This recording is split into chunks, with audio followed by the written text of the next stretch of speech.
नमस्कार दर्शक बंधु पूर्व पक्ष प्रस्तुत देश दर्पण को आपण मानक मु परशुराम दास स्वागत करुच्ची।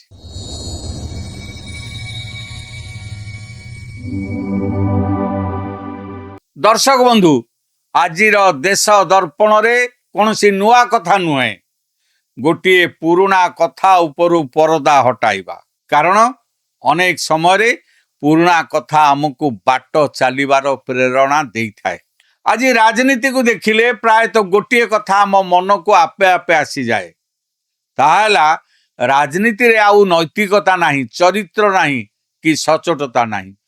आजिकाली नेता माने चेयर बा पदवी पाई किछि भी करबा को प्रस्तुत, किंतु आपण केबे भाबिछंती एई भारत वर्ष रे एपरि जणे प्रधानमंत्री थिले जी निज पुअर चाकिरी पाई निज प्रधानमंत्री पद को बाजी लगे देथिले, जी निज पुओ को सीधा सीधा कही देथिले हुए तो आज संज सुधा तू तो चाकिरी रु इस्तीफा दे नचेत काली सकाळे मु देशर प्रधानमंत्री पदरु इस्तीफा दे देबी।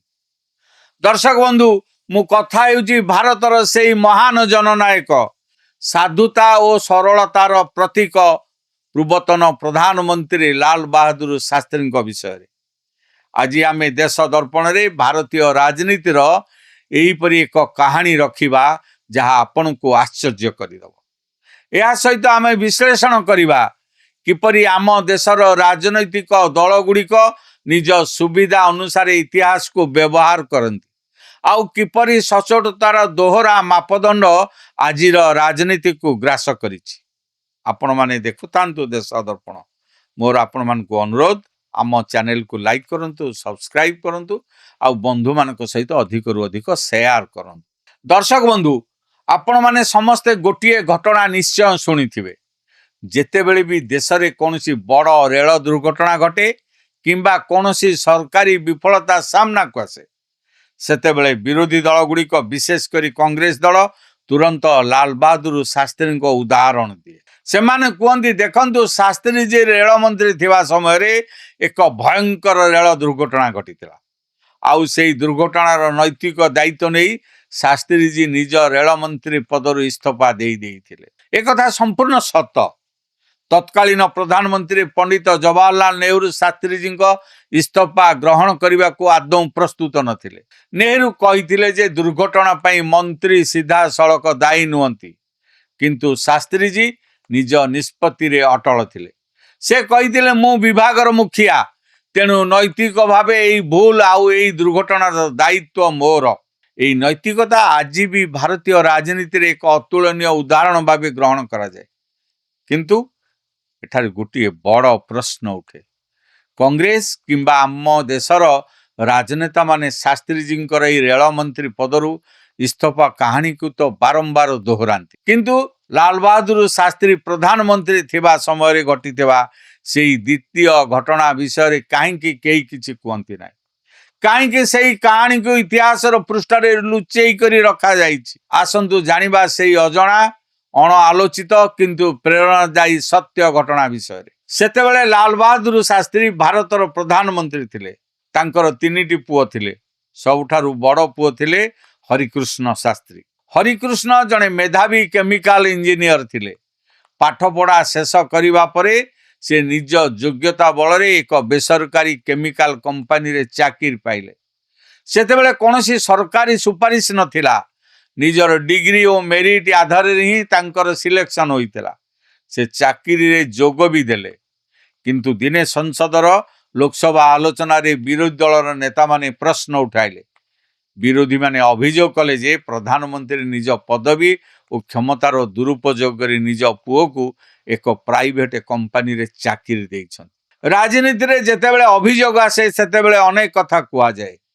आजिकालीर नेता होइतिले बोध हुए संसद रे हंगामा करितांदे, विरोधी को गाली देई थांदे किंबा कहि थांदे पुओ निज योग्यता रे चाकिरी पाइछि, एथिरे मोर कोन संपर्क। किंतु शास्त्री जी कोन कले आपण माने जानती? संसद रे गृहर मान्यता रखी शास्त्री जी छिड़ा हेले। अत्यंत नम्र और गंभीरतार सह कहिले ए विषय रे मते किछि जणा नै, किंतु मु यार संपूर्ण सत्यासत्य बुझिबी आउ ମୁଁ ଆପଣମାନଙ୍କୁ ପ୍ରତିଶ୍ରୁତି ଦେଉଛି ମୋ ପୁଅ ସେହି ଚାକିରି ରହିବ କିମ୍ବା ମୁଁ ଏହି ପ୍ରଧାନମନ୍ତ୍ରୀ ପଦରେ ରହିବି। ଏତିକି କହି ଶାସ୍ତ୍ରୀଜୀ ସଂସଦ ଗୃହରୁ ବାହାରି ଆସିଲେ। ସଂସଦରୁ ସିଧା ଘରକୁ ଆସିଲେ ଶାସ୍ତ୍ରୀଜୀ। ପୁଅ ହରିକୃଷ୍ଣ ଶାସ୍ତ୍ରୀଙ୍କୁ ଡାକିଲେ। ଲାଲ ବାହାଦୁର ଶାସ୍ତ୍ରୀ ତାଙ୍କ ପୁଅ ହରିକୃଷ୍ଣଙ୍କୁ ପଚାରିଲେ, ତୁ କ'ଣ ସତରେ କୌଣସି ପ୍ରାଇଭେଟ କମ୍ପାନୀରେ ଚାକିରିରେ ଜଏନ୍ କରିଛୁ? ପୁଅ କହିଲେ, ହଁ ବାପା, ମୋର କେମିକାଲ ଇଞ୍ଜିନିୟରିଂ ଡିଗ୍ରୀ ଅଛି। ମୋ ଯୋଗ୍ୟତା ଆଉ ମେରିଟ୍ ଆଧାରରେ ମୋର ସିଲେକ୍ସନ ହୋଇଛି। ଶାସ୍ତ୍ରୀଜୀ ପୁଅଙ୍କ କଥା ଶୁଣିଲେ। ସେ କହିଲେ, ତୋର ଯୋଗ୍ୟତା କ'ଣ ସେ ବିଷୟରେ ମୁଁ କିଛି କହିବାକୁ ଚାହୁଁନାହିଁ, କିନ୍ତୁ ଆଜି ମୁଁ ତ ସାମ୍ନାରେ ଦୁଇଟି ରାସ୍ତା ରଖୁଛି। ହୁଏତ ଆଜି ସଞ୍ଜ ସୁଦ୍ଧା ତୁ ସେଇ ଚାକିରିରୁ ଇସ୍ତଫା ଦେ, ନଚେତ କାଲି ସକାଳେ ମୁଁ ଭାରତର ପ୍ରଧାନମନ୍ତ୍ରୀ ପଦରୁ ଇସ୍ତଫା ଦେଇଦେବି। ଏବେ ନିଷ୍ପତ୍ତି ତୋର। ଦର୍ଶକ ବନ୍ଧୁ, ଥରେ ଭାବନ୍ତୁ, ସେତେବେଳେ ଜଣେ ବାପା ନିଜ ପୁଅକୁ କହୁଛନ୍ତି, ତୁ ଚାକିରି ଛାଡ଼, ନଚେତ ମୁଁ ଦେଶର ସବୁଠାରୁ ବଡ଼ ପଦବୀ ପ୍ରଧାନମନ୍ତ୍ରୀ ପଦ ଛାଡ଼ିଦେବି।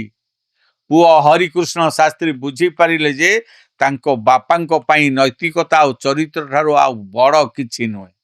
ସେଇଦିନ ସନ୍ଧ୍ୟା ପୂର୍ବରୁ ହରିକୃଷ୍ଣ ଶାସ୍ତ୍ରୀ ନିଜ ଚାକିରିରୁ ଇସ୍ତଫା ଦେଇଦେଲେ। ଆଉ ପରଦିନ ସକାଳେ ଲାଲ ବାହାଦୁର ଶାସ୍ତ୍ରୀ ସଂସଦକୁ ଗଲେ।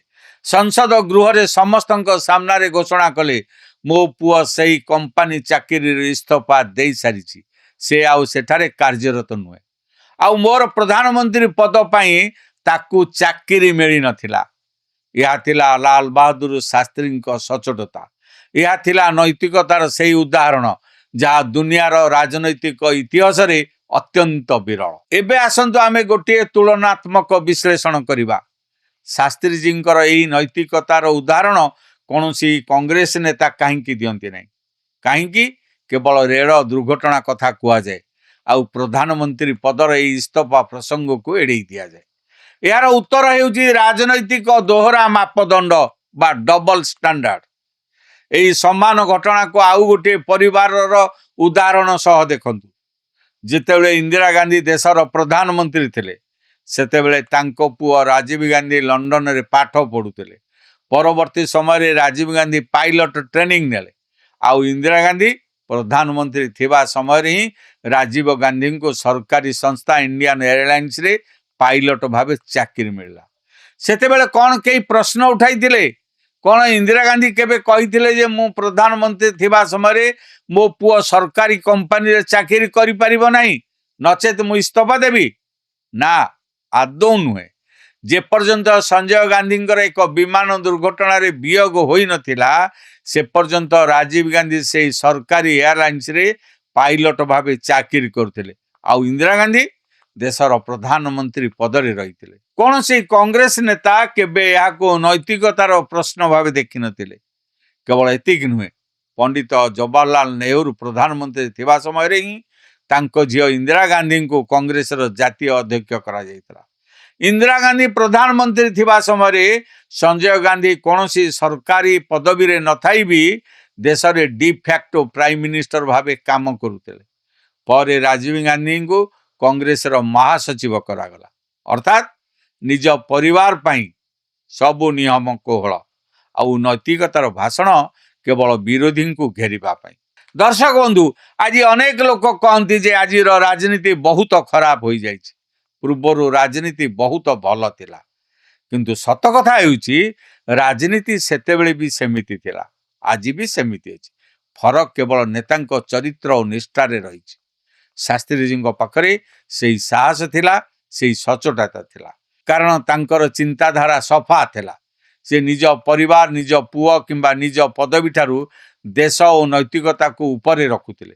ସେ ଜାଣିଥିଲେ ଯେ ପ୍ରଧାନମନ୍ତ୍ରୀ ପଦବୀ କୌଣସି ବଂଶାନୁକ୍ରମିକ ସମ୍ପତ୍ତି ନୁହେଁ, ଏହା ଦେଶର ଅଗଣିତ ଜନତାଙ୍କର ଭରସା। କିନ୍ତୁ ଦୁଃଖର ବିଷୟ, ଆମ ଦେଶର ରାଜନୈତିକ ବ୍ୟବସ୍ଥାରେ ଶାସ୍ତ୍ରୀଜୀଙ୍କ ଭଳି ମହାପୁରୁଷଙ୍କ କାହାଣୀ କେବଳ ସେତିକି ବ୍ୟବହାର କରାଯାଏ ଯେତିକିରେ ନିଜର ରାଜନୈତିକ ଫାଇଦା ହୁଏ। ଯେତେବେଳେ ବିରୋଧୀଙ୍କ ଇସ୍ତଫା ଦରକାର, ସେତେବେଳେ ଶାସ୍ତ୍ରୀଜୀଙ୍କ ରେଳମନ୍ତ୍ରୀ ଇସ୍ତଫା କଥା ମନେ ପଡ଼େ। କିନ୍ତୁ ଯେତେବେଳେ ନିଜ ପରିବାରବାଦ, ନିଜ ପଦବୀର କଥା ଆସେ, ସେତେବେଳେ ଶାସ୍ତ୍ରୀଜୀଙ୍କ ପ୍ରଧାନମନ୍ତ୍ରୀ ଇସ୍ତଫା କାହାଣୀକୁ ଚାପି ଦିଆଯାଏ।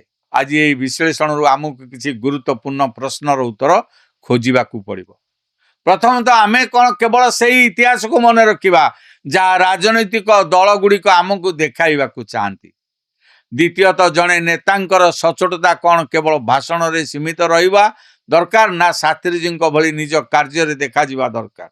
तृतीयतः परिवारवाद और नैतिकतार यही लड़ई रे आमे नागरिक भावे काहाकु समर्थन करिबा। लाल बहादुर शास्त्री केवल जय जवान जय किसान स्लोगान दे नथिले, से निज जीवन और आचरण रे देखाई थिले जे सचोटता काहाकु कुआ जाए। प्रधानमंत्री पदवी रे थाई भी निज पुअर चाकरी पाई पद छाड़िबाकू प्रस्तुत होई जिबा यह कौनसी साधारण नेतार काम नुहे। यह केवल जड़े सन्थ तुल्य राजनेता पक्षे ही संभव। दर्शक बंधु, लाल बहादुर शास्त्री यह अजଣା कहानी एवं भारतीय राजनीतिर यह दोहरा नीति संपर्क में आपणकर मतामत कौन? आपण कौन भावुंट आज राजनीति रे शास्त्री जी भली नैतिकता पुणी थे फेरी आसब ना आज नेता माने केवल क्षमता पर नैतिकता को बलि पकाउछन? आपणकर मूल्यवान मतामत आमको कमेंट बॉक्स रे निश्चय जनातु। जदि वीडियोटी आपन को भल लगी थाए तेबे याकु लाइक करंतु, बंधु मानक सहित अधिक अधिक शेयर करंतु। आम चैनल पूर्वपक्ष प्रस्तुत विश्व चक्रव्यूह देश दर्पण और मैदान को सब्सक्राइब करने को आदौ भूलंतु नहीं। यही भली राजनीति खबर देखिबा पई आम चैनल पूर्वपक्ष को मध्य आपण माने सब्सक्राइब करंतु। आउ गोटे कथा, आपण मानक मध्यरु अनेक आम वीडियो देखुछंती सत किंतु सब्सक्राइब करूनांती। तेणु आपण मानक अनुरोध करुछि सब्सक्राइब करी आम पूरा टीम को उत्साहित करंतु। फेसबुक रे मध्य आम सह जोड़ी हुंतु। एड शेष करुछि आज प्रसंग। पुणी देखा हबो एक नुआ प्रसंग सहित। से पर्यंत मुझे विदाय दियंतु। रहूछि नमस्कार। अल्प परिश्रम रे अधिक आय देउछि सौमेन अग्रवती। सुलभ मूल्य रे मेसिन नियंतु आउ घरे बसी निजे स्वावलंबी हेबा सहित अन्य को रोजगार दियंतु। सौमेन अग्रवती, फ्लैट नंबर A88, शहीद नगर, भुवनेश्वर।